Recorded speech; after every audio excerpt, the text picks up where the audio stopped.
Bien, bonjour tout le monde. Donc, dernière séance de révision. On est le samedi 16 avril 2016. Donc, cette séquence va porter sur l'essentiel de ce qu'il faut savoir donc pour tout ce qui est fonction log, fonction expo, en BTS et même pour ceux qui passent le bac très bientôt. Donc, je vais m'inspirer d'exercices surtout posés dans le cadre du bac ES. Donc, c'est à peu près un niveau similaire du BTS CGO. Alors, donc, on va commencer comme ceci. D'abord. Bien sûr, n'hésitez pas à m'arrêter dès qu'il y a des soucis. Hein. Alors, d'abord, le point de départ, c'est la relation qui existe entre logarithme et exponentielle. C'est-à-dire, il faut absolument savoir passer de l'une à l'autre. Tout le monde sait passer de la fonction carré à la fonction racine carrée. Et quand vous avez un nombre, alors là je raisonne qu'avec des nombres positifs. Là je raisonne qu'avec des entiers positifs. Donc ça veut dire R+. Je prends un nombre, je lui associe son carré. D'accord ? Par exemple, je prends un nombre 3, je lui associe son carré, donc je lui associe 9. D'accord ? Donc ça, c'est la fonction carré. Qu'est-ce qu'elle fait ? C'est la fonction f qui à x associe x au carré. D'accord ? Maintenant, si on pose la question, si je vous dis,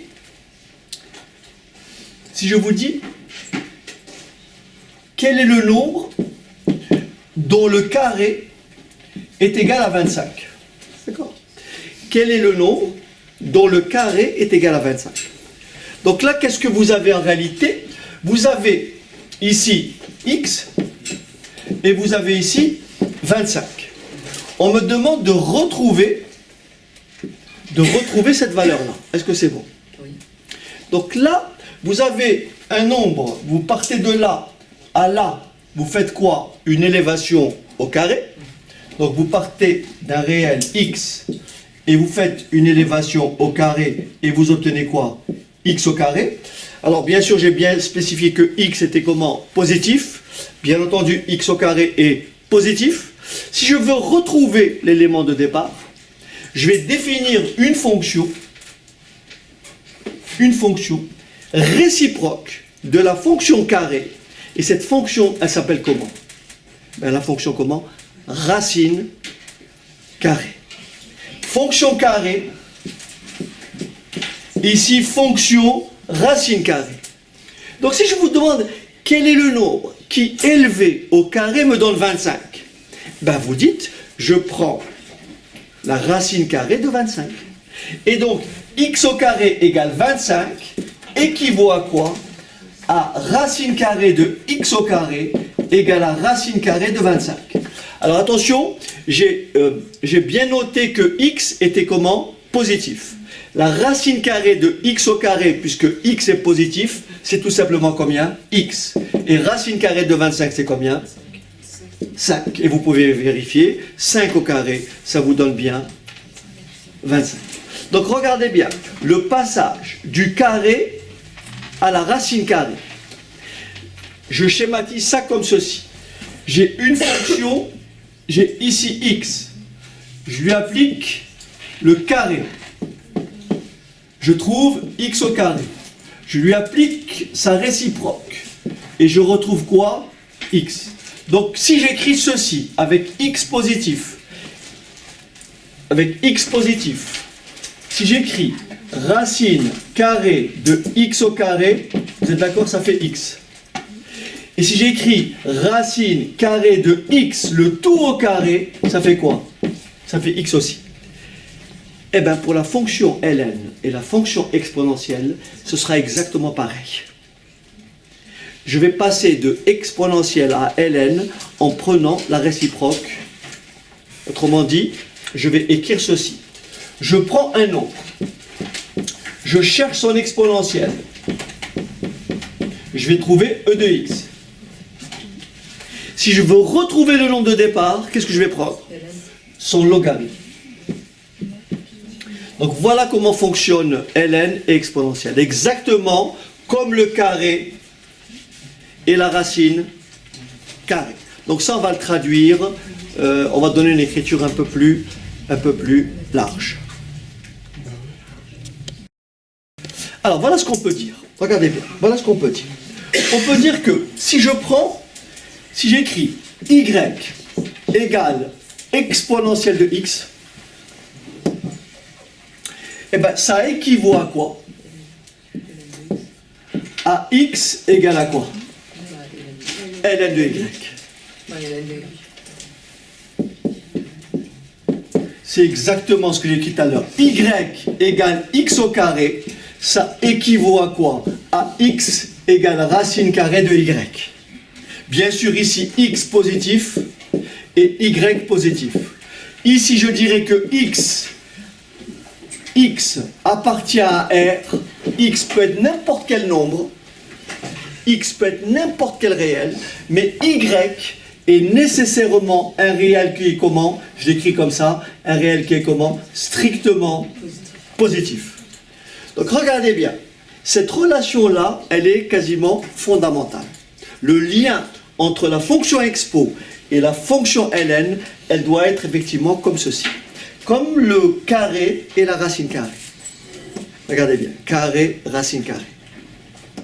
Avec x positif, y positif. Ici, avec x quelconque, x réel, et y strictement positif. Rappelez-vous tout à l'heure, j'ai écrit quoi? Que racine carrée de x au carré, c'était quoi? X. Et j'ai écrit quoi? Que racine carrée de x, le tout au carré, c'est aussi quoi? X. Eh bien, je vais écrire exactement la même chose ici. Regardez ce que je vais écrire. Exponentielle de ln de x, ça fera quoi? Exponentielle. Ah ben non. ln. Ah non. X. Ça fera tout simplement x. Vous combinez une fonction et sa réciproque. Eh oui, c'est exactement pareil. Et si j'écris ln de exponentielle de x, ça fera quoi? Donc ça, c'est vraiment fondamental. Quand vous prenez un nombre, regardez bien, quand vous prenez un nombre quelconque, vous lui appliquez la fonction expo, vous trouvez un nombre qui est strictement positif. Si vous reprenez le logarithme du résultat, vous retombez sur le nombre initial. Est-ce que c'est bon? Ça se lit exponentielle de ln de x. Ça se dit exponentielle de ln de x. Ça fait x. Maintenant, si vous prenez un nombre, vous cherchez son logarithme. Et là, vous avez ln de x. Vous prenez un nombre, vous cherchez son logarithme. Et vous lui appliquez après exponentielle. Vous retombez sur le nombre. Et ça se lit comment? ln de exponentielle de x. ln de exponentielle de x, ça fait x. Ça, c'est capital. Donc, ça, c'est vraiment le point de départ. Ça, vous ne pouvez pas faire sans ça. Donc, si vous n'avez pas compris, vous me le dites.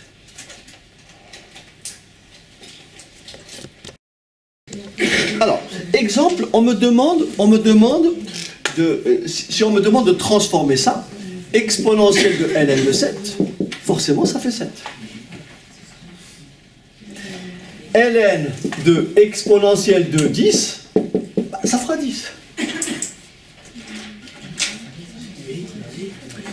Ce qui veut dire que, sans rentrer dans l'aspect vraiment théorique, pour rester très pratique, si on me demande de résoudre une équation comme celle-ci, d'accord? On me demande de résoudre cette équation-là. Vous avez compris? C'est une équation où x est l'inconnu. Je vais bien sûr me baser sur ça.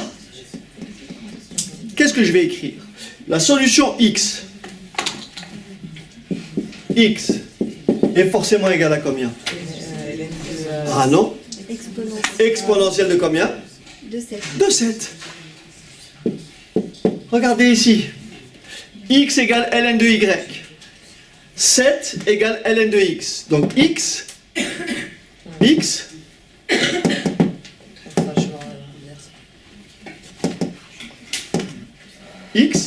égale exponentielle de y, de 7. C'est pour ça que je vous dis que ça c'est le début de tout. Prenons un autre exemple. Si je dis exponentielle de x égale 13, qu'est-ce que vous dites? X égale ln de 13. Est-ce que c'est bon?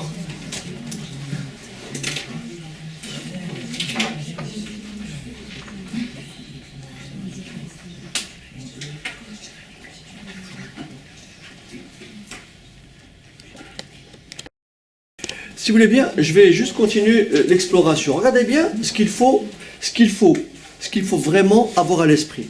Si je vous demande de résoudre cette équation, regardez bien, je l'écris. Exponentielle de x égale moins 7, par exemple. Je regarde ce qui est écrit là. Parce que ce qui est écrit là, c'est capital.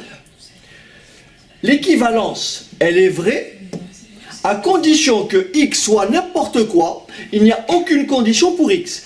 X exponentielle de n'importe quoi existe.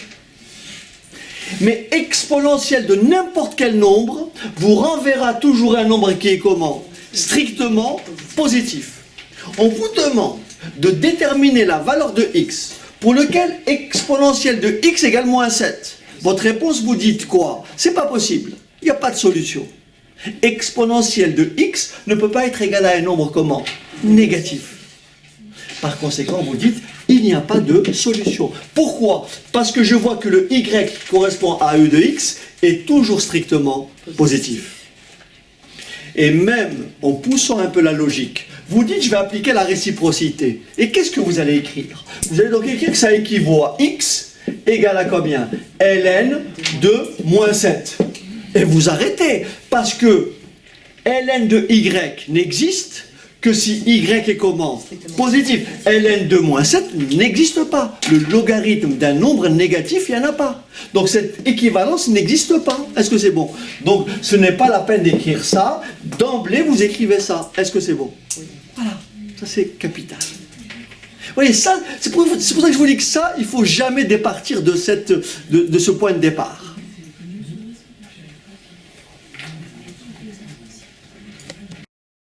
Très bien, maintenant on va passer, si vous voulez bien, à la définition, ce qu'on appelle à la fiche donc, signalétique, comme on dit, de ce qu'il faut savoir pour la fonction expo et la fonction ln.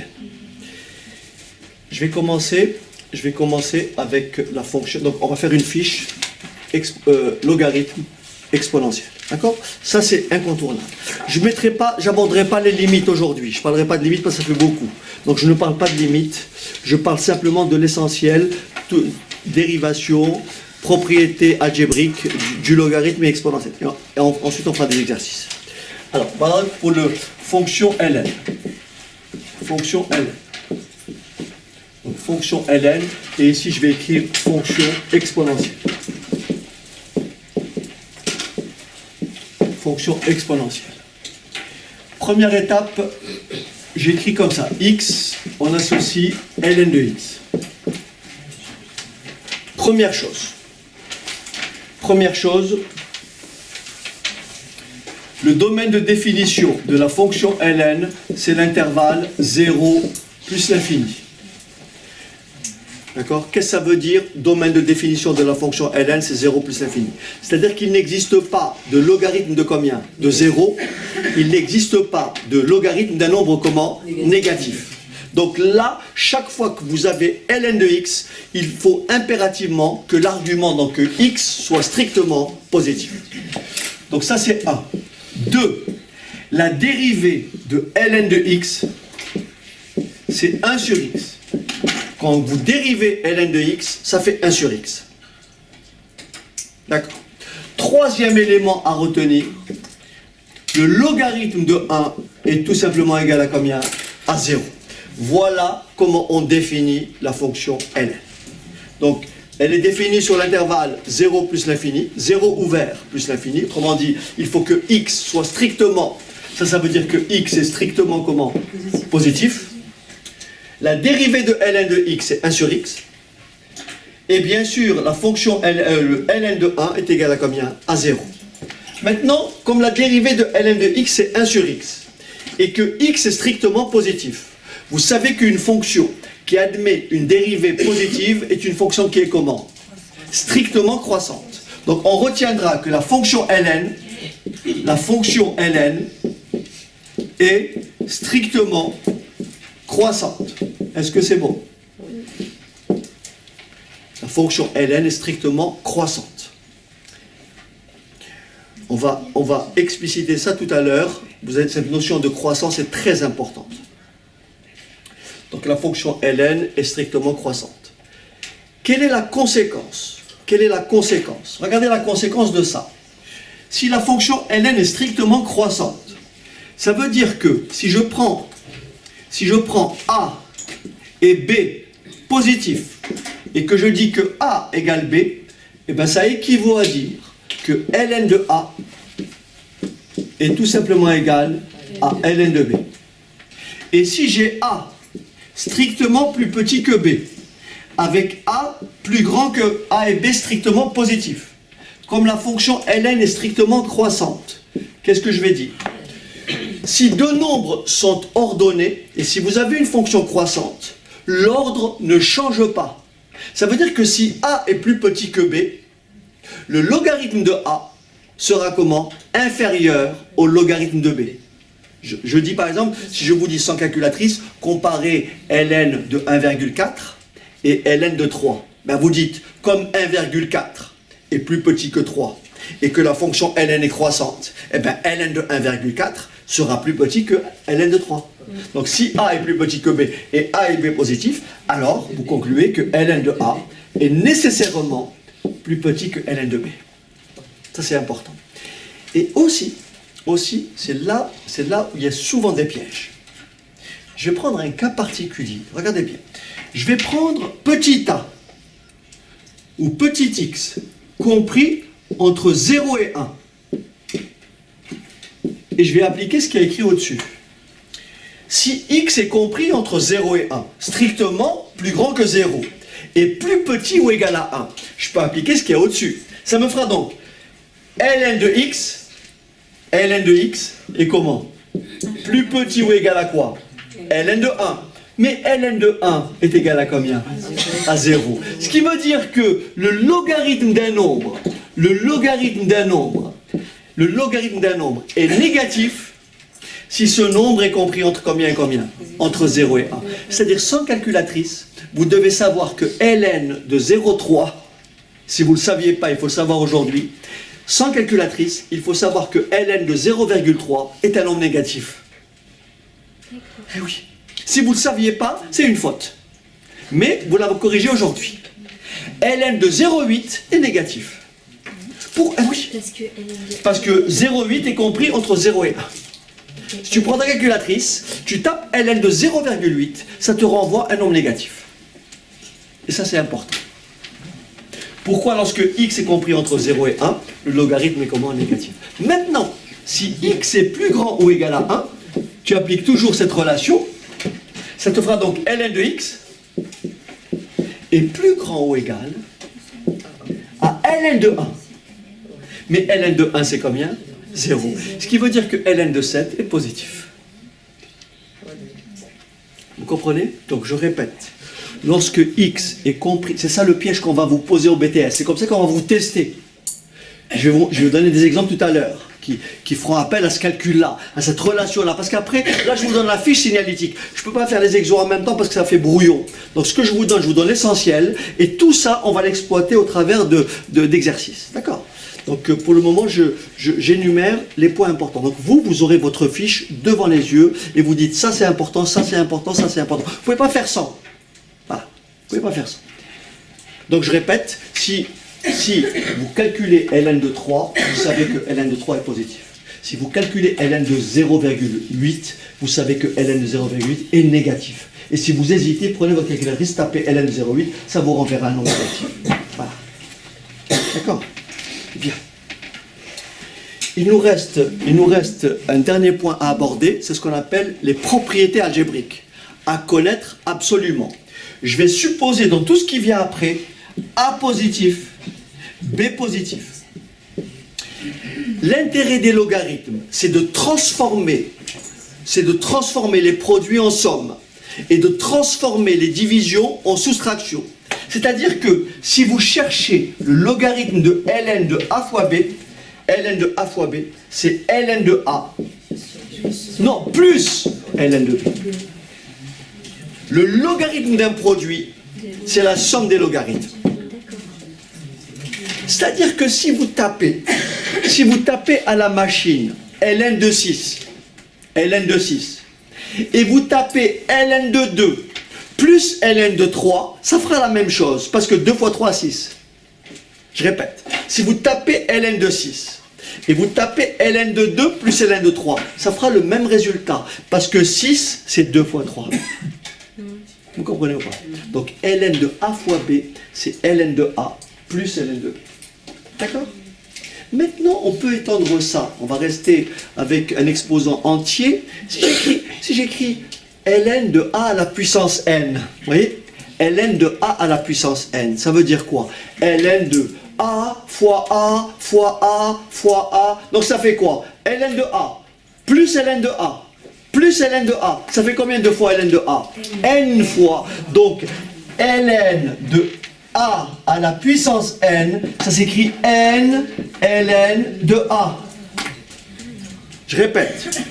A à la puissance n, c'est a fois a fois a fois a. Si vous appliquez la règle au-dessus, ça fait quoi? ln de a plus ln de a plus ln de a plus ln de a, combien de fois ln de a? N fois. Là j'ai pris n entier, d'accord? Mais on peut le démontrer aussi lorsque n est rationnel. Mais bon, c'est pas l'objet. Il me reste un dernier point, enfin 2 points peut-être. Est-ce que j'ai de la place? Oui. Alors regardez bien, ln de a sur b, ln de a sur b est tout simplement égal à ln de a moins ln de b. Le logarithme de 2 tiers, le logarithme de 2 sur 3, le logarithme de 2 tiers, c'est ln de 2 moins ln de 3. Ok? Logarithme de 2 tiers, c'est ln de 2 moins ln de 3. Ok? Alors, il me reste... Bon, ça, on ne l'utilise jamais, mais je l'écris quand même. Je l'écris ici parce que je n'ai pas de place vers le bas. Donc, ici, là, vous savez que alors, ln de racine carrée de a, ça s'écrit 1 demi de ln de a. Bien sûr, toujours avec a positif. Je répète, ln de racine carrée de a, ça s'écrit 1 demi de ln de a. D'accord? Racine carrée, ln de racine carrée de a, c'est 1 demi de ln de a.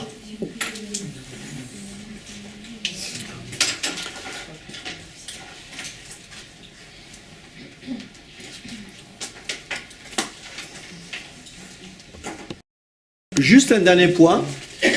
Lorsque vous dérivez ln de u, alors ln de u, la dérivée de ln de x est 1 sur x. La dérivée de ln de u avec u positif, c'est u' sur u. On verra ça tout à l'heure. La dérivée de ln de u, c'est u' sur u. Et ça complète donc la fiche signalétique de la fonction n. Très bien, on va faire la même chose avec la fonction exponentielle. Alors, fonction exponentielle.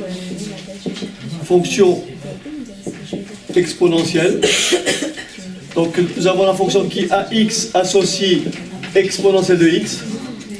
Donc là, c'est beaucoup plus simple, puisque son domaine de définition, c'est tout simplement moins l'infini plus l'infini. C'est-à-dire son domaine de définition, c'est quoi? C'est R. E de x existe toujours, d'accord? E de x est défini partout. Alors, il faut savoir que la dérivée de E de x, c'est E de x. La dérivée de E de x, c'est E de x. Alors,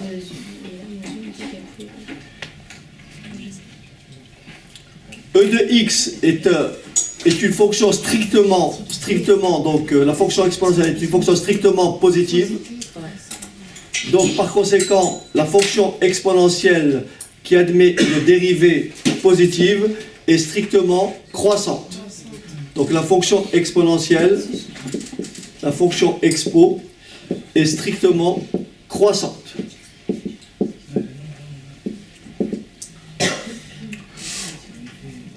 On peut le montrer si on se réfère à ce qu'on a dit tout à l'heure. On sait que pourquoi la dérivée de e de x c'est e de x, n'est-ce pas? C'est pourquoi la dérivée de exponentielle de x c'est exponentielle de x. Regardez bien. Tout à l'heure on a montré quoi? On a montré que ln, rappelez-vous, on a écrit que ln de exponentielle de x c'était quoi?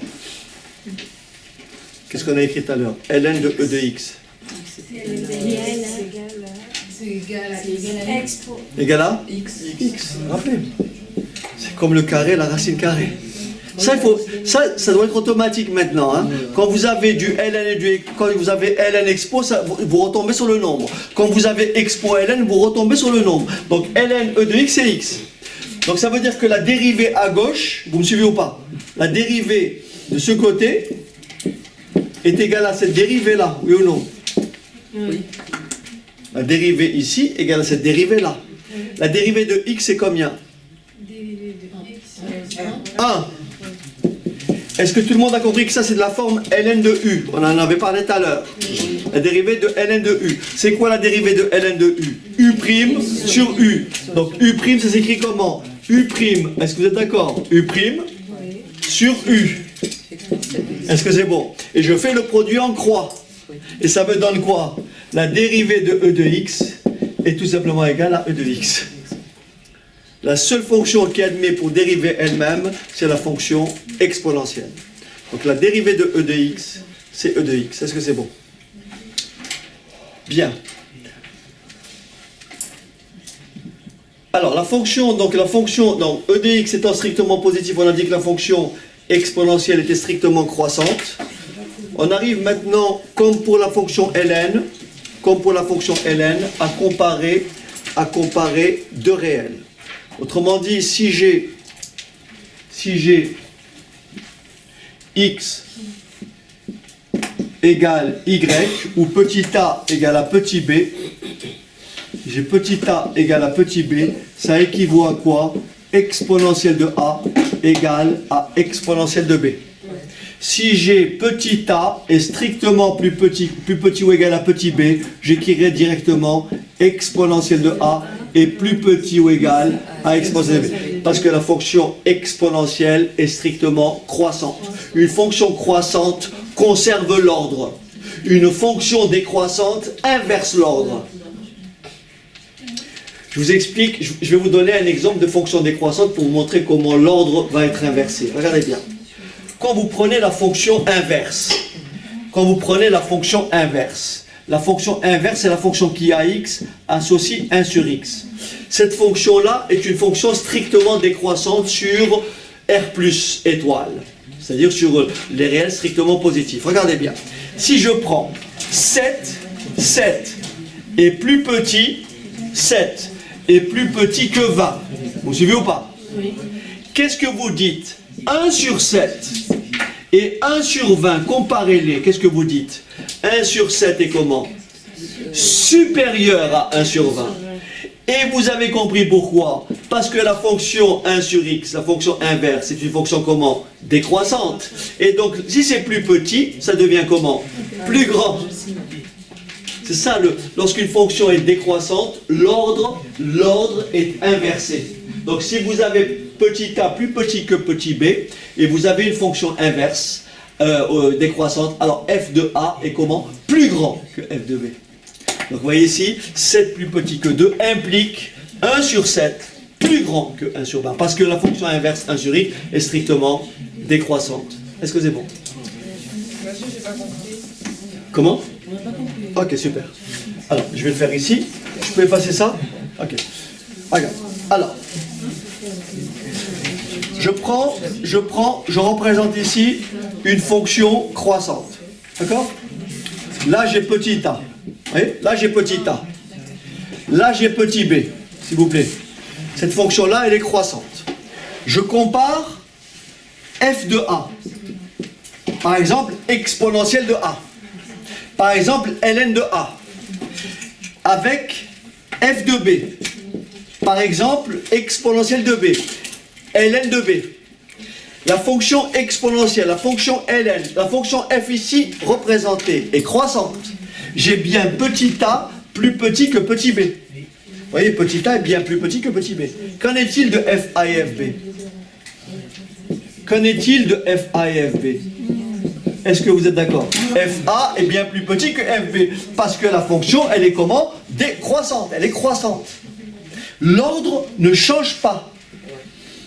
L'ordre ne change pas. Donc le fait de savoir que la fonction exponentielle est croissante, ça veut dire pour vous que si je dois comparer exponentielle de 2 et exponentielle de 5, vous dites exponentielle de 2 est nécessairement plus petit que exponentielle de 5, parce que 2 est plus petit que 5. Est-ce que vous avez compris? Ça c'est important. Prenons maintenant l'exemple d'une fonction décroissante. Donc je vais faire la même chose, j'efface ici, je vais vous représenter une fonction décroissante. Et vous allez voir que cette fois-ci, l'ordre va changer. Regarde, je fais comme ça. Ça, par exemple, c'est la fonction inverse que j'ai montré tout à l'heure. Je prends ici petit a. Je prends ici petit b. J'ai toujours petit a plus petit que petit b. Là, j'ai f de a. Là, j'ai 1 sur a. La fonction inverse, 1 sur a. Là, j'ai quoi? F de b. Là, j'ai 1 sur b. Qu'en est-il de f de a et de f de b? Est-ce que tout le monde voit que f de a est supérieur à f de b? Donc ça implique bien que f de a est plus grand que f de b, parce que la fonction est décroissante. L'ordre est inversé. Donc c'est pour ça que j'ai dit, si a est plus petit que b et a et b sont positifs, l'inverse de a est plus grand que l'inverse de b. Est-ce que c'est bon? Parce que la fonction inverse est une fonction strictement décroissante. Si je vous demande de comparer un tiers, Mais quand est-ce qu'on sait qu'elle est décroissante? parce qu'on a étudié sa variation avec les dérivés, etc. Mais ça on verra tout à l'heure. C'est bon ou pas? Hein, c'est le signe à dérivé qui nous dira si elle est croissante ou décroissante. D'accord? Quand on dit que la fonction exponentielle est strictement croissante, Oui? c'est qu'elle est toujours croissante. Ah, toujours. Elle est strictement croissante de moins l'infini à plus l'infini. Mais là, elle est décroissante. Là. Ah non, mais c'est pas la fonction. Non, c'est en général. Je parle. J'ai montré à tes camarades si une fonction est décroissante, qu'en est-il? Donc j'ai pris l'exemple de la fonction inverse, qui est une fonction décroissante, qui est représentée comme ça. D'accord? Je montre que si a est plus petit que b, l'inverse de a est plus grand que l'inverse de b. L'inverse de a est plus grand que l'inverse de b, parce que la fonction est décroissante, donc le sens change. Mais ça, c'est pas la fonction exponentielle que j'ai représentée.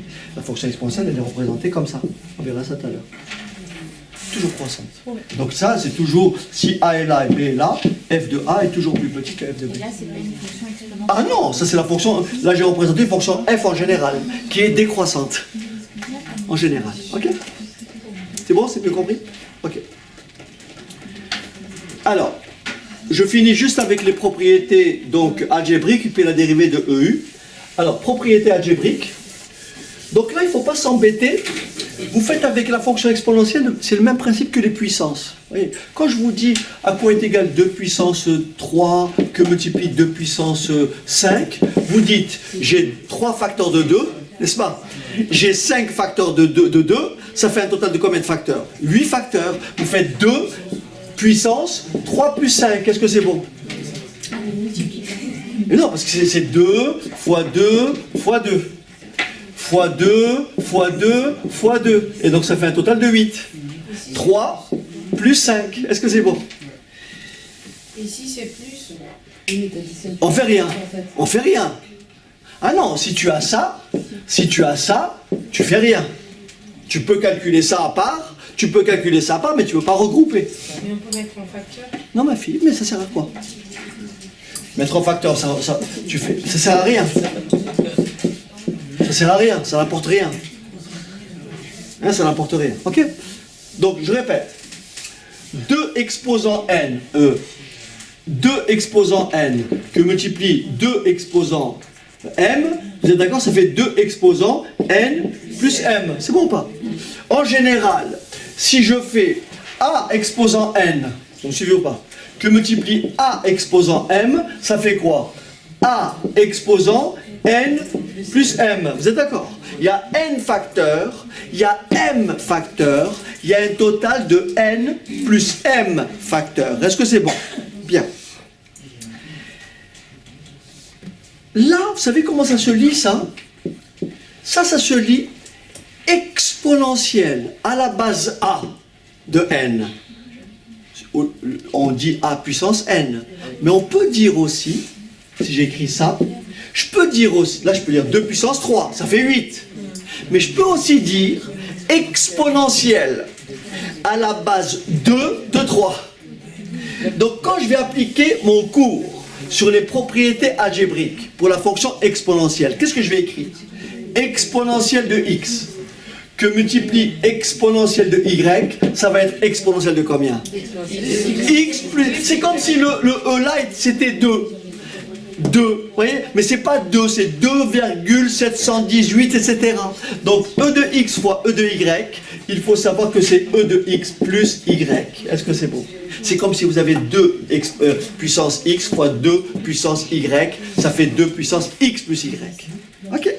Après, quand je vous dis 2 puissance 5 au cube, qu'est-ce que vous dites? C'est 2 puissance 5. C'est 2 puissance 5 fois 2 puissance 5 fois 2 puissance 5. C'est 2 puissance 5 plus 5 plus 5. C'est-à-dire combien de fois? 3 fois 5, oui ou non? Donc, quand j'ai puissance d'une puissance, vous faites quoi? Produit des puissances, oui ou non? Vous faites 2 exposant n fois m. Donc ici, pour exponentielle, c'est la même chose. Vous avez exponentielle de x à la puissance n, ça fait exponentielle X fois n. Ça va? Pareil, n fois x ou x fois n. Bon, on commence par le n parce qu'en général, c'est un nombre. D'accord? Entier. D'accord? Il me reste deux choses à voir. C'est ceci. Regardez bien. N'importe quel entier à la puissance 0 autre que 0, c'est 1. Vous savez que si vous faites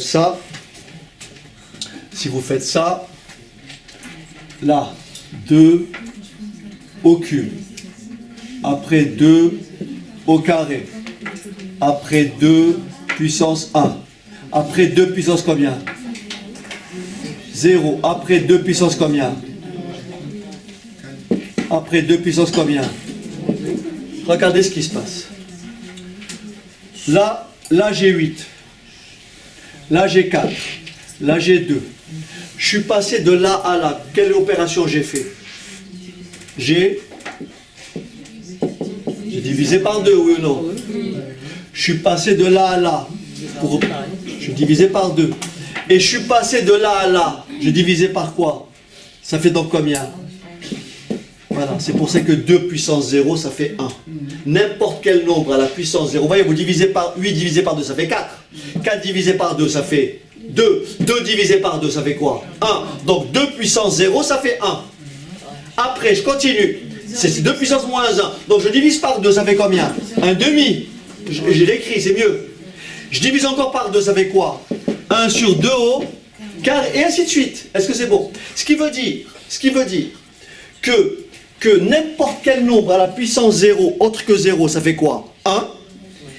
Et n'importe quel nombre à la puissance moins 1, ça fait 1 sur 2. Moins 2, ça fait 1 sur 2 au carré. Ce qui veut dire que si j'écris ici exponentielle de moins x, ça sera combien? 1 sur exponentielle de x, c'est l'inverse. Quand vous écrivez 2 à la puissance moins 5, c'est pareil que sur 1, 2 à la puissance 5. C'est bon ou pas? Un nombre à la puissance moins n, un nombre à la puissance 0, ça fait 1. Vous me suivez ou pas? Un nombre à la puissance 0, ça fait 1, quel que soit le nombre, sauf 0. D'accord? Qu'est-ce que c'est 0? Tout le monde sait que 0, c'est quoi? C'est n plus moins n, oui ou non? Égale 1. Mais ça, j'applique la formule tout à l'heure, quand j'ai l'exponentielle de x plus y. Ça fait donc quoi ici? A exposant n que multiplie A exposant moins n égale à combien? 1. Et vous avez donc A exposant moins n égale à combien? 1 sur A exposant n. Voilà la relation. L'inverse de AN s'écrit A moins n. Donc exponentielle de moins x, 1 sur exponentielle de x, c'est pareil. C'est pour ça que lorsqu'on vous dit dans les sujets une valeur approchée à 10 moins 1 près, qu'est-ce que ça veut dire à 10 moins 1 près? Ben, ça veut dire au dixième près. Qu'est-ce que ça veut dire à 10 moins 2 près dans les sujets? Au centième près. Pourquoi au centième près? 1 sur 10 au carré. Est-ce que c'est bon? Donc, exponentielle de moins x, c'est 1 sur exponentielle de x. Et enfin, exponentielle de x sur exponentielle de y, je vais combiner ces deux-là, et ça me fera tout simplement exponentielle de x moins y. Exponentielle de x moins y. Celui-ci, vous le remontez, ça vous fera ça. Si vous détaillez, si je détaille, ça sera e de x que multiplie 1 sur e de y, oui ou non? Si je détaille ça, e de x sur y, c'est e de x fois 1 sur e de y. Mais e de 1 sur e de y, c'est quoi? C'est e de moins y, en vertu de ça. 1 sur e de y, c'est e de moins y. Et après, en vertu de ça, j'additionne les deux. Et ça vous donne bien e de x moins y. Ok? Donc je vais résumer tout ça proprement ici. Les relations, les propriétés algébriques, je les résume ici. E de x fois e de y s'écrit e de x plus y. E de x exposant n s'écrit exponentielle de n fois x. E de moins x s'écrit 1 sur e de x. Et enfin, e de x sur e de y s'écrit e de x moins y.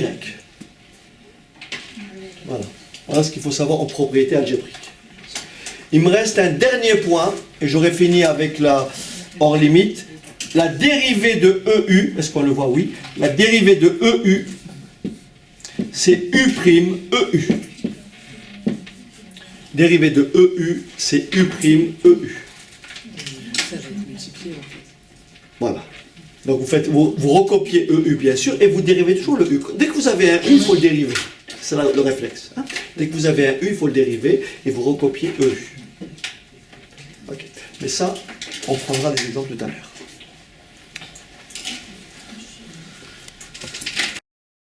Alors, donc séance d'exercice, on va commencer par des choses très simples. On me demande par exemple si je dois résoudre une équation de ce type. Par exemple, ln de x moins 5 égale 8, n'est-ce pas? Alors, on y va. Donc, il faut qu'on fasse plein de petits exercices. Hein. Alors, ici, qu'est-ce qu'il faut d'abord? Il faut d'abord que x moins 5 soit comment? Positif. Donc, il faut que x soit plus grand que combien? Que 5. Donc, les solutions, elles appartiennent forcément à l'intervalle 5 jusqu'à combien?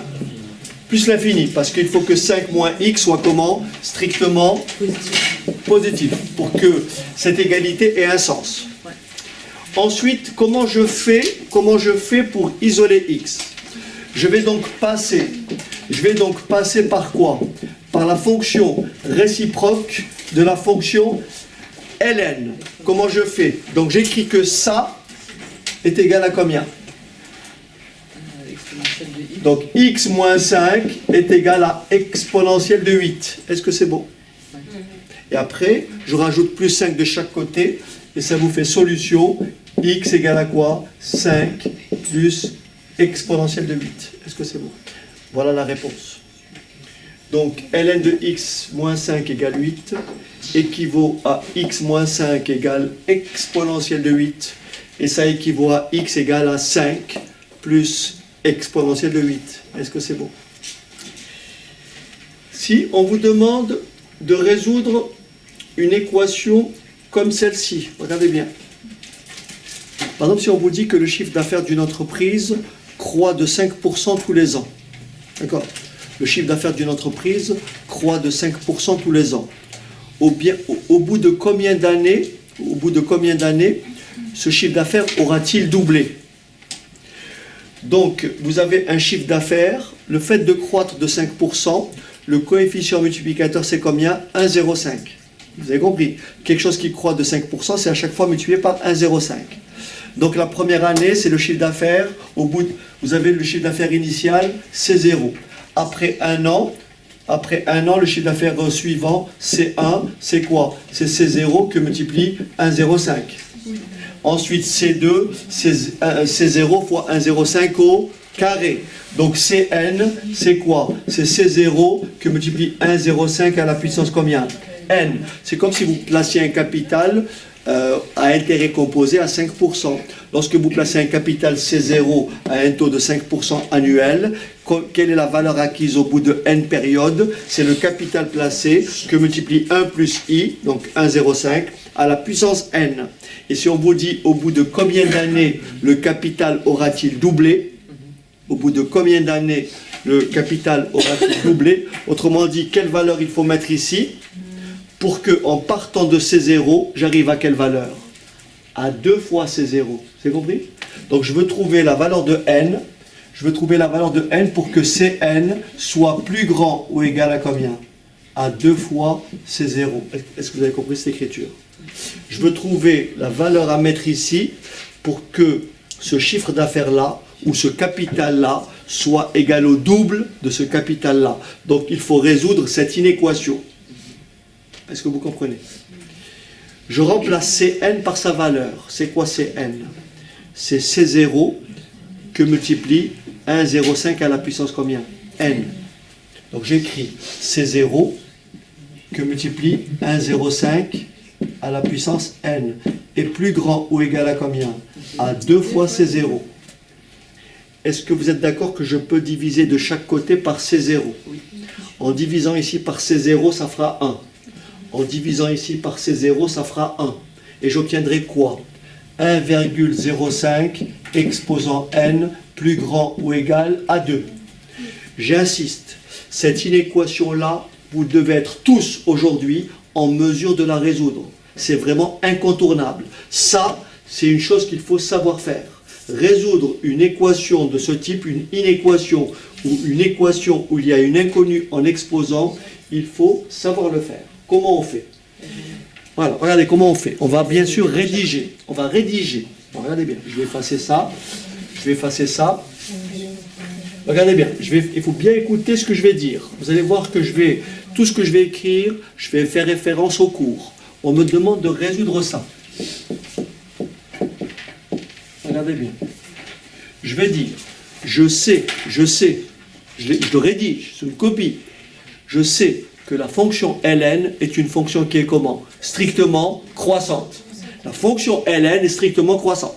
Là, j'ai quoi? A plus grand que B. Ça équivaut automatiquement à quoi? Alors, qu'est-ce qui peut finir la phrase? ln de combien? De ça est forcément plus grand que ln de ça. Est-ce que c'est bon? On fait ça par étapes.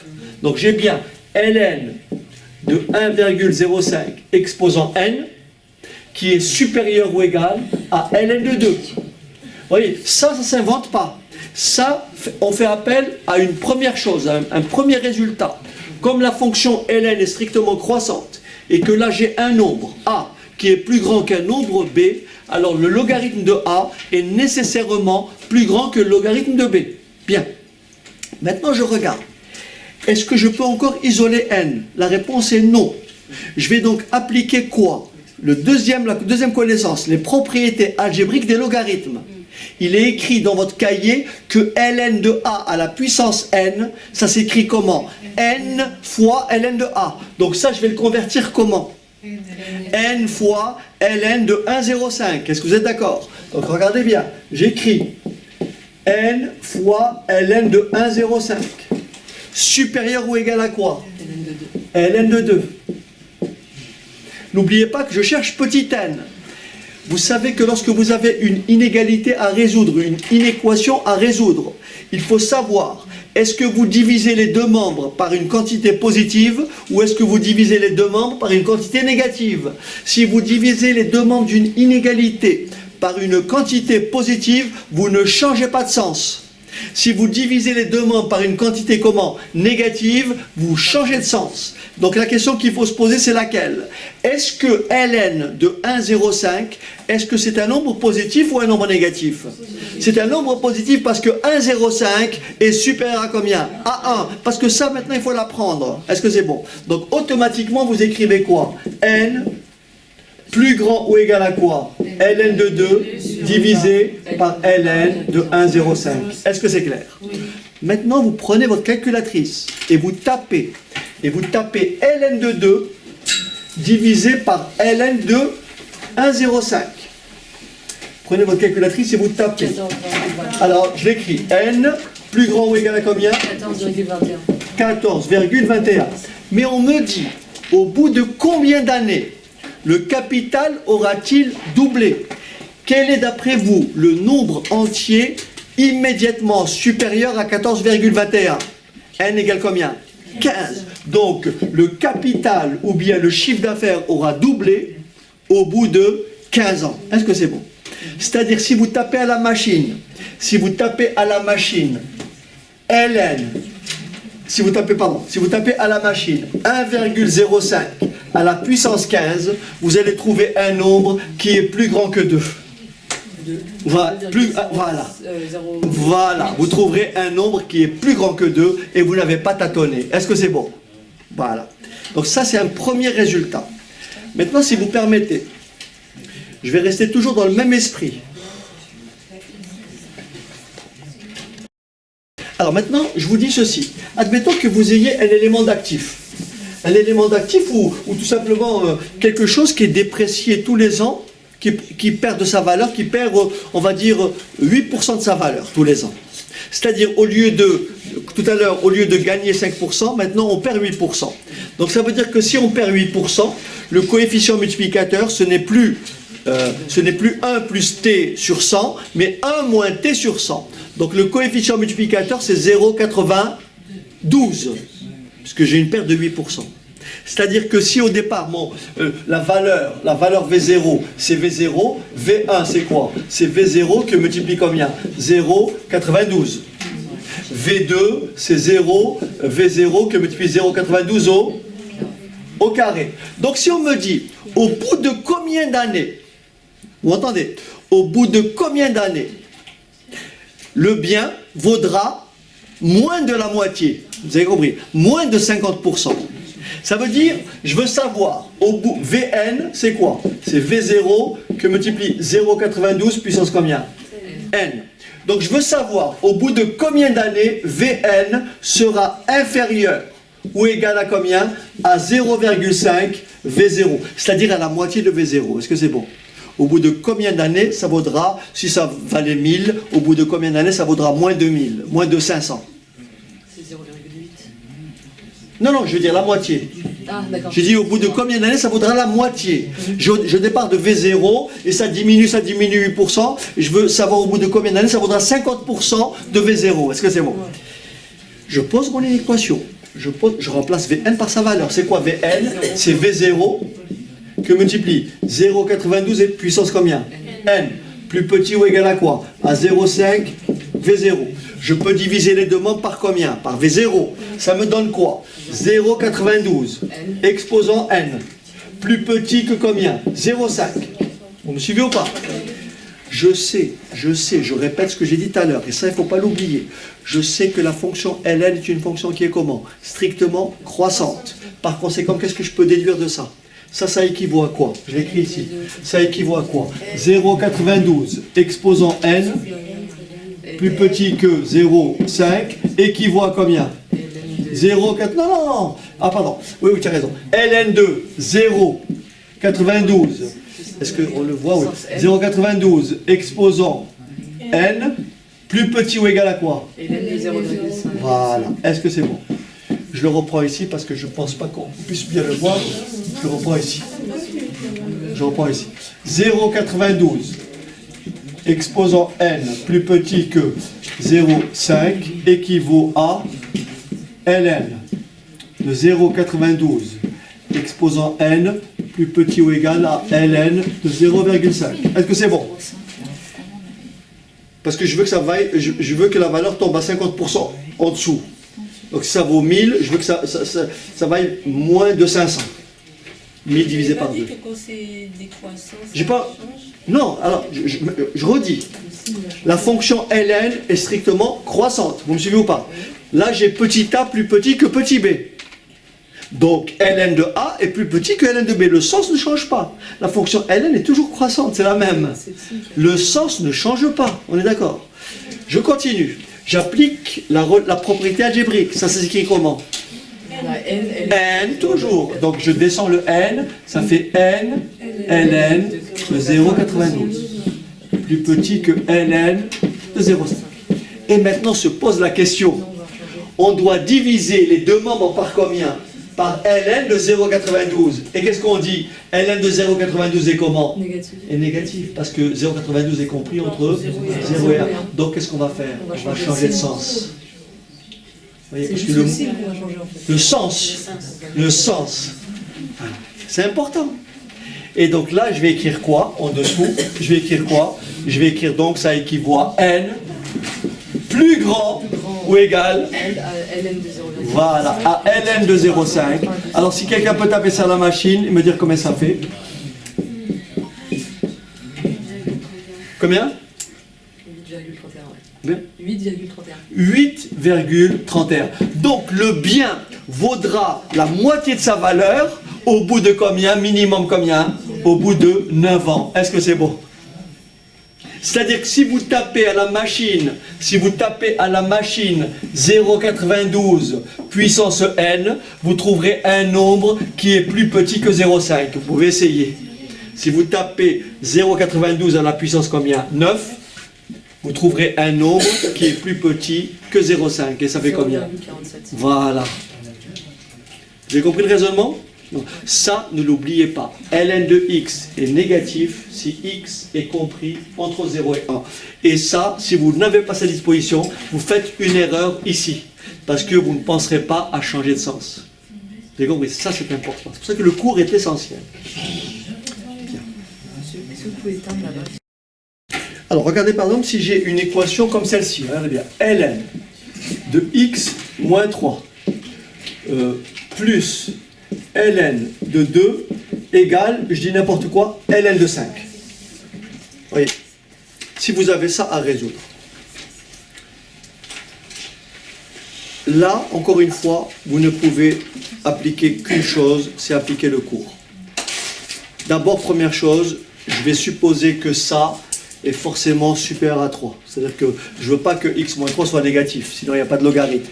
Donc je pars du principe que x est comment? Plus grand que 3. Donc x est plus grand que 3. Comment je fais pour résoudre ce type d'équation? Je vais appliquer mon cours. D'accord. Mon cours, qu'est-ce qu'il dit? Ceux qui écrivent ça commettent une grave erreur. Regardez bien l'erreur.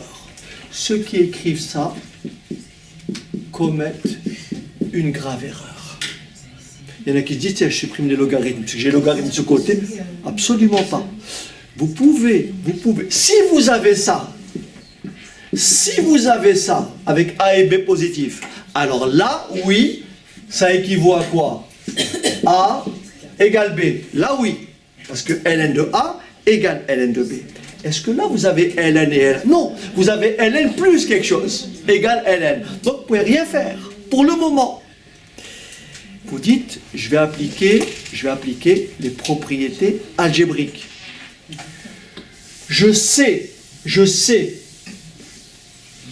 que ln de x moins 3 plus ln de 2, je peux l'écrire autrement. Qu'est-ce qui peut me dire à quoi est égal ln de x moins 3 plus ln de 2? Exponentielle de A carré plus ln de 2. C'est pour ça que on ne peut pas. C'est pas sur Il prime sur U. Non, mais je demande- Non, mais je ne demande pas de dérive, je demande de résoudre une équation. Bien sûr, il ne faut pas tout mélanger. Combien? ln de A fois B. ln de A, regardez votre cahier. ln de A plus ln de B. Regardez bien. ln de A plus ln de B. Qu'est-ce qu'il y a d'écrit? ln de quoi? A fois B. Donc ça s'écrit comment? ln de 2 fois x moins 3. Est-ce que c'est beau? ln de A plus ln de B. C'est ln de A fois B. Égal à quoi? Et maintenant, vous êtes d'accord? J'ai bien ln de A égale ln de B. Là, maintenant, vous pouvez dire ln de A égale ln de B équivaut à quoi? A égale B. Donc, qu'est-ce que je vais écrire après?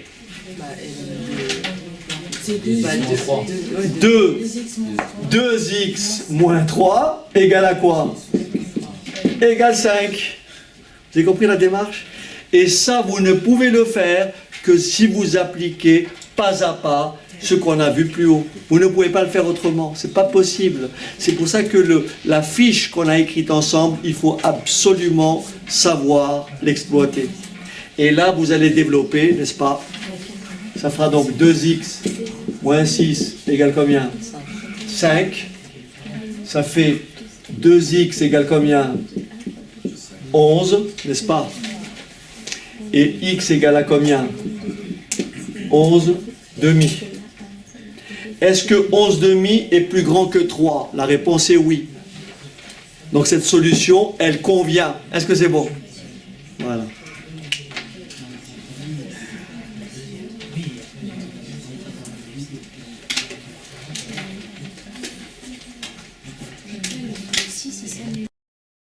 Maintenant, admettons qu'on me donne une fonction. Qu'on me donne une fonction et qu'on me demande d'étudier son sens de variation. Admettons qu'on me donne la fonction suivante. On me dit soit la fonction f définie par f de x égale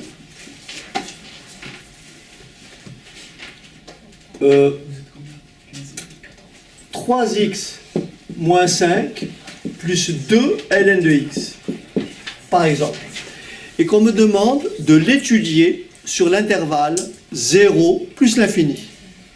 Je répète, on me donne une fonction comme celle-ci et on me demande de l'étudier sur l'intervalle 0 plus l'infini. Donc le domaine d'étude, c'est de 0 à plus l'infini.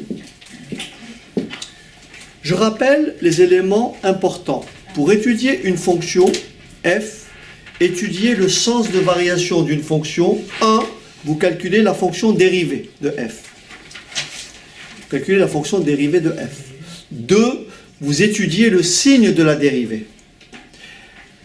La dérivée d'une somme de fonctions, c'est la somme des dérivées. Quand vous voulez dériver ça, c'est la dérivée de ça, plus la dérivée d'une constante, plus la dérivée de ça. On y va. Ça fait quoi? f' de x est égal à combien? Quelle est la dérivée de 3x? Alors bien sûr, j'ai une TI, je tape dérivée 3x et ça me renvoie la valeur. Hein? Pour la dérivée, quand vous ne savez pas faire une dérivée, vous demandez à la calculatrice de vous la faire. Vous faites dérivée, et puis vous tapez 3x, virgule x, et ça vous renvoie la valeur, ça vous renvoie 3. La dérivée de 3x, c'est 3, parce que la dérivée de x, c'est 1. D'accord? Donc la dérivée de 3x, c'est 3. La dérivée d'une constante, c'est 0. La dérivée de ln de x, on l'a vu tout à l'heure, 1 sur x. Donc ça donne quoi? Plus 2 sur x. Voilà ma dérivée. Maintenant, ce qui m'importe, c'est comment je raisonne. Regardez bien. La fonction f admet pour dérivée la fonction f', définie par 3 plus 2 sur x. On a dit, il faut étudier le signe de la dérivée. Là, j'ai aucun problème. La réponse est immédiate. Qui peut me dire pourquoi la réponse ici est immédiate? Qui peut me dire pourquoi la réponse est immédiate? Parce qu'on avait un ln dans la fonction. Du coup, on sait que c'est positif. Il faut pas... Oui, alors vas-y, c'est pas comme ça qu'il faut dire. On sait que c'est positif. Donc, Donc, du coup, coup, elle sera croissante. Alors, si on veut rédiger un peu ce que tu dis, je vais juste le compléter. Ici, on a trouvé que la fonction f est définie sur l'intervalle comment? 0 plus l'infini. Est-ce que tout le monde a compris qu'au départ, x est positif? Si x est positif, 1 sur x est positif. Vous êtes d'accord? Son inverse est positif. Quand vous multipliez un nombre positif par 2, il est forcément positif, oui ou non? Quand vous lui rajoutez 3, est-ce qu'il reste positif, oui ou non? Donc, qu'est-ce qui se passe ici? La dérivée est nécessairement comment? Positive. Donc, la fonction est strictement croissante. Donc, ça, il suffit de faire une phrase pour dire, comme x est strictement positif, ici, vous faites une phrase, comme x est strictement positif, alors 2 sur x est strictement positif et f' de x est strictement positif. Est-ce que c'est bon? Ça suffit. Ça suffit parce que ça c'est plus. On lui rajoute 3, ça restera positif.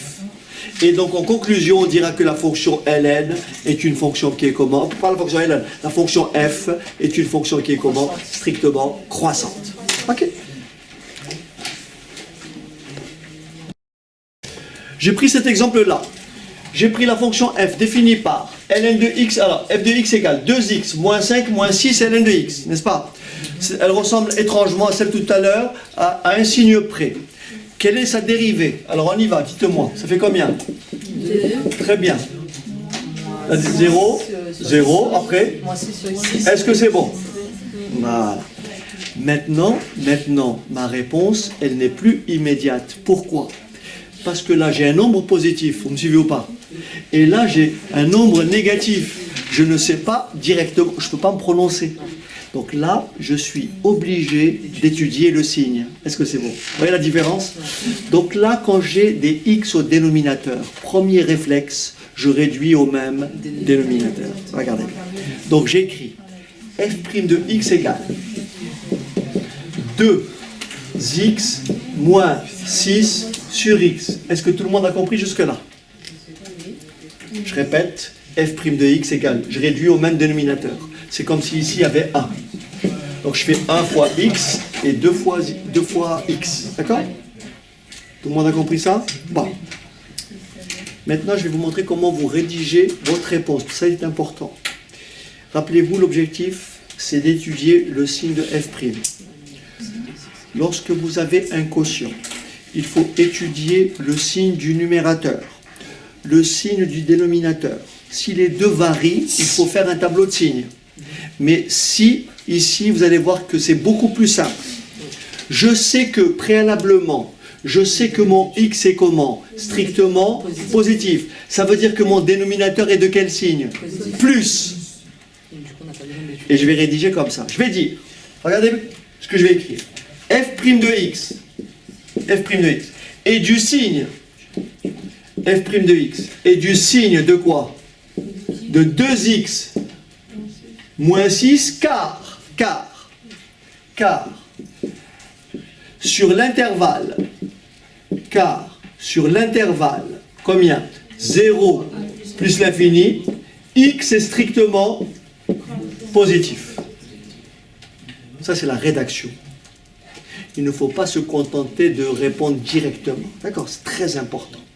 Parce que vous montrez au correcteur que vous maîtrisez le cours. Voilà. Donc je répète, vous avez le signe d'un quotient. Vous étudiez séparément le signe du haut et du bas. Il se trouve que mon dénominateur est positif. Ça veut dire que quand vous avez, si je vous dis quel est le signe de 7 sur x, de 7 sur 4, vous me répondez plus, parce que 7 c'est plus et 4 c'est plus. Si je vous dis quel est le signe de x sur 8, ben vous me dites ça dépend de x, parce que 8 est toujours plus. Donc vous me dites si x est négatif, x sur 8 est négatif, si x est positif, x sur 8 est positif. Est-ce que c'est bon? Ici c'est la même chose. Le haut, il peut être plus, il peut être moins, mais le bas est toujours plus. Ce qui veut dire que le signe du haut va déterminer le signe de f'. C'est ce que j'ai traduit par cette phrase. f' de x est du signe de 2x moins 6, car le dénominateur est toujours positif. Ok? Alors maintenant on rédige. Regardez. Je rédige. 2x moins 6 supérieur à 0. Non, mais je vais rédiger tout comme ça. Regardez, je vais rédiger comme ça. Je vais poser f' de x est positif. F' de x est positif équivaut. C'est pareil que le signe de f' et le signe du numérateur, c'est le même. Est-ce que c'est bon? Voilà l'équivalence. Ok? L'équivalence, c'est celle-là. Le signe du numérateur. Le signe du numérateur. Et le signe de f', c'est le même. Je résous ça, c'est facile. J'isole x. Je rajoute plus 6. Je rajoute plus 6. D'accord? Et je divise par combien? Par plus 2. Mais comme 2 est positif, le sens ne change pas. Mais si j'avais eu moins 2, j'aurais changé de sens. Vous comprenez ou pas? Donc là, je divise par 2 de chaque côté. Et ça fait 6 divisé par 2. Et ça me fait quoi? X plus grand ou égal à 3. Concrètement, ça veut dire que la dérivée sera comment? Négative pour x comment? Inférieur ou égal à quoi? À 3. Donc maintenant, je vais dire, il en résulte le tableau de variation suivant. Je vais rédiger. Il en résulte le tableau de variation suivant. Et je fais mon tableau de variation. Mon x, il part de 0 à plus l'infini en passant par le 3. Là, j'ai f'. Et là, j'ai f. Voilà. Qu'est-ce que je lis? La dérivée est positive pour x plus grand que 3. Donc là, j'ai un signe plus. Là, j'ai un signe moins. Ce qui veut dire que la fonction f, elle fait quoi? Elle décroît et elle croît. Après, il ne vous reste plus qu'à remplacer x par 3, x par plus l'infini, etc. Alors, en 0 plus, donc ça fera ici moins l'infini, donc là vous aurez plus l'infini. En plus l'infini, ça fera plus l'infini. En 3, il suffit de remplacer par 3, ça fait 6, 6 moins 5, 1, 1 moins 6, ln de 3.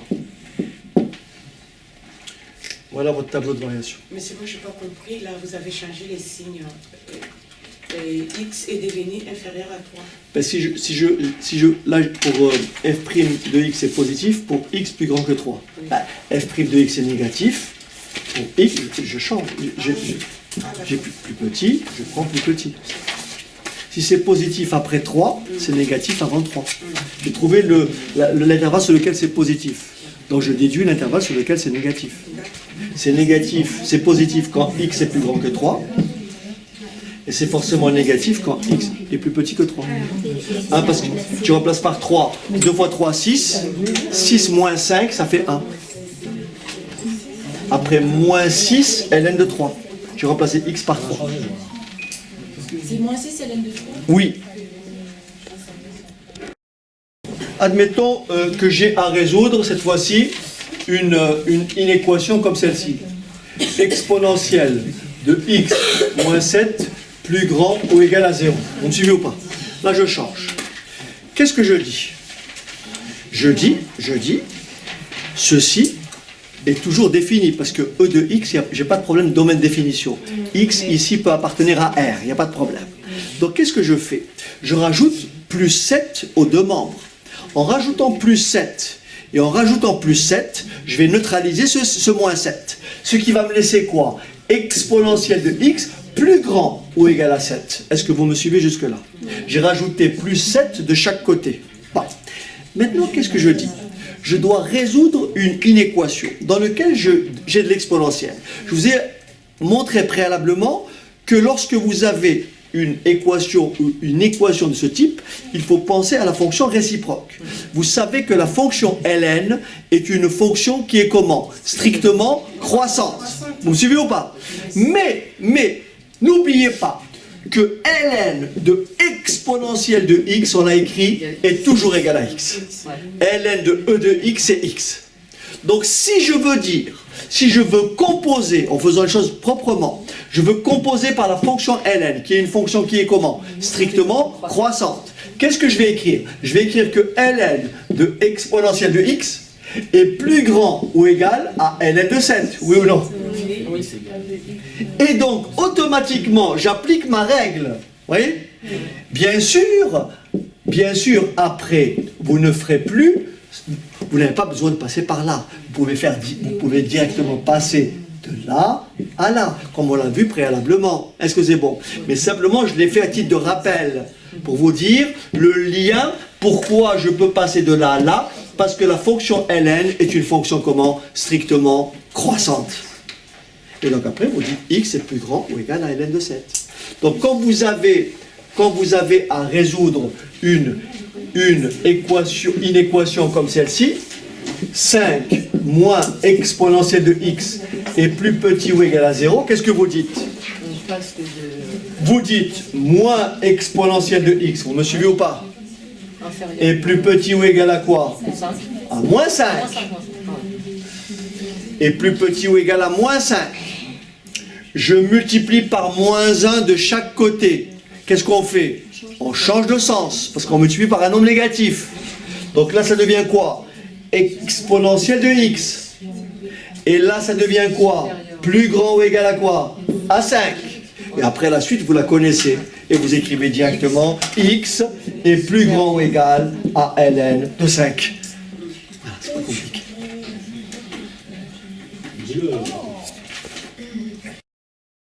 Admettons qu'on me donne une fonction comme celle-ci, fonction f définie par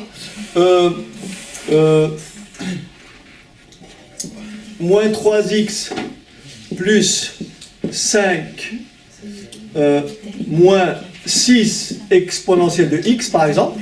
D'accord? On va dériver f. La dérivée, c'est quoi? Moins 3. Après, 0. Je sais que la dérivée de e de x, c'est e de x. Donc la dérivée de moins 6 e de x, c'est combien? 6 exponentielle de x. Voilà. Et là, la réponse, elle est immédiate. Je n'ai aucun calcul à faire. Par inspection. Regardez bien le cours, ce qu'il dit. E de x est strictement positif, quel que soit x. Je répète. E de x est strictement positif, quel que soit x. Est-ce que vous êtes d'accord? Oui. Moins 6 exponentielle de x est forcément strictement comment? Négatif. Parce que j'ai multiplié par moins 6. Oui, oui. Je rajoute moins 3. Je rajoute un nombre négatif à un nombre négatif. Ça fait un nombre comment? Négatif. Est-ce que tout le monde a compris que la dérivée est nécessairement négative? Est-ce que c'est bon? Tout est moins. Ça veut dire que la fonction f que je viens de donner est comment? Strictement décroissante. Tout est négatif. D'accord? En général, le BTS, c'est des choses comme ça très simples. Voilà, qu'on vous demande d'interpréter. C'est pour ça qu'il faut rester dans le cours avant. Avant de faire des exos compliqués, il faut rester dans les fondements. Prenons un autre exemple. Celui-là est relativement immédiat. Admettons qu'on me demande donc d'étudier cette fonction. 1, je la dérive. Alors la dérivée, je pense que vous allez me la donner, ça fait quoi? 8 moins 2 exponentielle de... Est-ce que tout le monde a compris? Ça va? Je vais donc maintenant étudier le signe de la dérivée. Alors, quand on vous dit d'étudier le signe de la dérivée, c'est vous qui choisissez un signe, soit le plus, soit le moins. Une fois que vous avez trouvé un signe, vous déduisez l'autre, n'est-ce pas? Donc je vais déterminer pour quelle valeur de x la dérivée est comment? Positive, par exemple. Donc je vais écrire, regardez bien, je vais écrire f' de x est positif. Ça équivaut à quoi? À 8 moins 2 exponentielle de x est comment? Positif. Est-ce que c'est bon? Et je résous mon équation. Ouais. Alors, je rajoute moins 8 de chaque côté. Je rajoute moins 8. Ce qui va me donner combien à gauche? 2 exponentielle de... Est-ce que c'est bon? Ça va? J'ai rajouté moins 8. Vous êtes d'accord que je vais diviser les deux membres par combien? Par moins 2. Donc qu'est-ce que je vais faire? Je vais changer de sens. Parce que je vais diviser par un nombre négatif. C'est très important. Donc ça me donne quoi donc? Exponentielle de x inférieur ou égal. Moins 8 divisé par moins 2, ça fait plus 4. Ça va? Voilà. Et maintenant, vous commencez à comprendre, vous commencez à jouer sur la réciprocité. Vous voyez? Exponentielle de x plus petit que 4, automatiquement vous dites x plus petit que combien? ln de 4. E de x. Attention, ça, il faut que ça soit maintenant automatique. E de x plus petit. Si vous hésitez, ben vous composez par ln de chaque côté. Vous dites ln, et le ln exponentiel, ça neutralise tout, ça retombe sur x. C'est bon ou pas? Donc là, vous dites quoi donc? X est plus petit ou égal à combien? ln de 4. Ça veut dire que c'est positif entre moins l'infini et ln de 4. Et c'est donc comment? Négatif après ln de 4. Voilà. Donc là, alors on va rédiger. Donc ici, je déduis quoi? Que f' de x est comment? Négatif. Si et seulement si x est plus grand ou égal à quoi? ln de 4. Et bien sûr, après, je fais mon petit tableau de variation. Mon petit tableau de variation qui va aller de moins l'infini à plus l'infini en passant par ln de 4. Et donc là, vous avez f' de x, et là, vous avez f. La dérivée, elle s'annule en ln de 4. Elle est positive à gauche de ln de 4. Et forcément, elle est négative après. Elle est positive quand x est plus petit que ln de 4.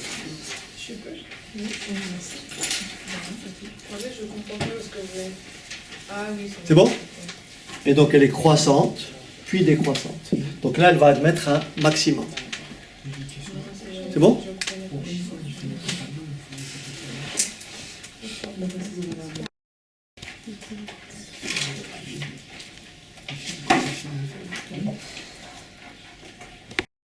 Ici, nous avons donc un QCM et nous avons 4 réponses possibles. On me demande de calculer la dérivée de G.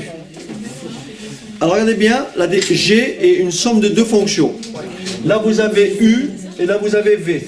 Donc je vais dériver séparément les deux. Et bien sûr ici vous avez compris, vous avez exponentielle de U. La forme c'est exponentielle de U. Donc je l'écris simplement, regardez bien, la dérivée de exponentielle de 3x, ça c'est U. On a dit que c'était U', EU. Donc U', ça fait 3. Est-ce que c'est bon?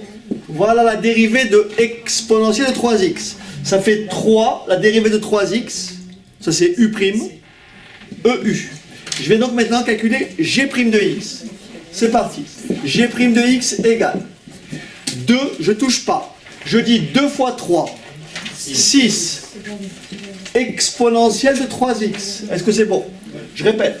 2 fois 3 exponentielle de 3x. Donc ça fait 6 exponentielle de 3x. Je sais que la dérivée de ln de x c'est combien? 1 sur x. Précédé de combien? 1 demi. Donc, plus 1 demi que multiplie 1 sur x, oui ou non? Et en réarrangeant, ça me fait 6 exponentielle de 3x plus 1 sur 2x. Donc la bonne réponse c'est laquelle? C'est la C. La bonne réponse est la C. C'est bien.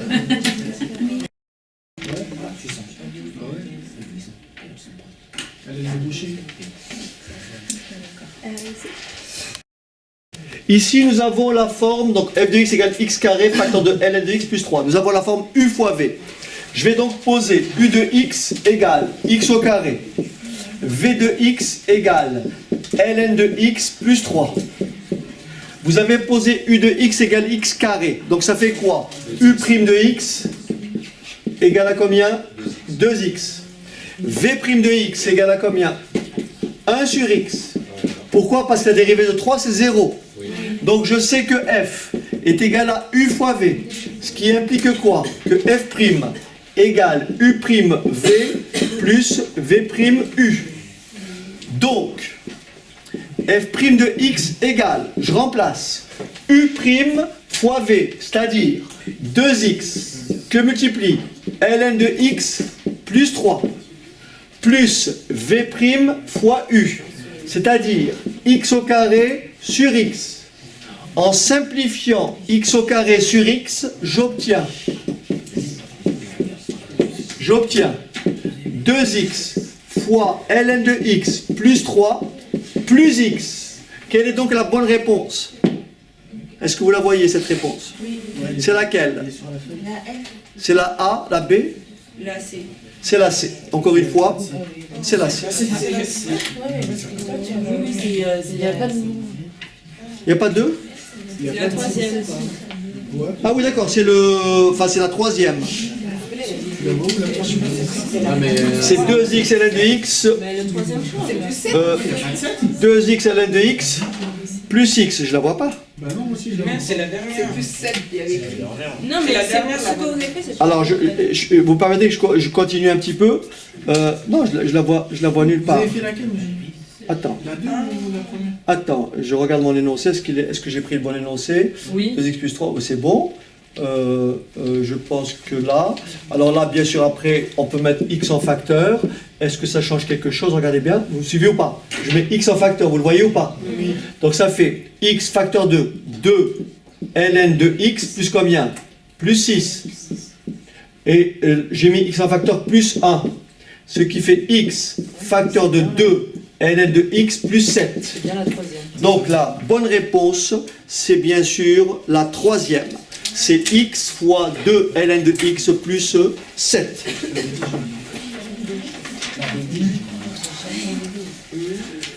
Voilà, donc ainsi s'achève notre séance du samedi. Et donc je vous dis, bien entendu, comme prévu, je vous retrouve donc en visioconférence à partir donc de lundi. Allez, merci.